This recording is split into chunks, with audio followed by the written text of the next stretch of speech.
বিসমিল্লাহির রহমানির রহিম। প্রিয় দেশবাসী, আসসালামু আলাইকুম।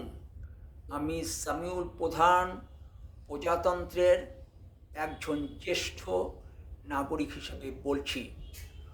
গত বৃহস্পতি, শুক্র, শনি ও রবিবারের বর্ষণে ধান ও আলুর ব্যাপক ক্ষতি হয়েছে।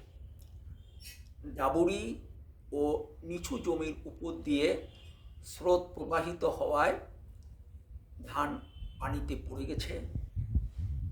পড়ে যাওয়া ধানে পচন শুরু হয়েছে। ধান খেতে পোকার আক্রমণ বেড়েছে। আগাম জাতের ধান চাষ করে যেসব কৃষক উঁচু জমিতে আলু লাগিয়েছে, সেই আলু খেতেও ব্যাপক ক্ষতি হয়েছে। প্রশ্ন হচ্ছে, কৃষক এই ক্ষতি পোষাবে কীভাবে? ভালো থাকবেন। সম্ভব হলে দেশ পরিচালনার নীতি ও পদ্ধতির পরিবর্তন নিয়ে কথা বলতে রাজনীতির আড্ডাখানা বলে পরিচিত রহমতে রাব্বানা ও রুম্মানে বেড়াতে আসবেন। ফি আমানিল্লাহ। আল্লাহ হাফেজ। বাংলাদেশ জিন্দাবাদ।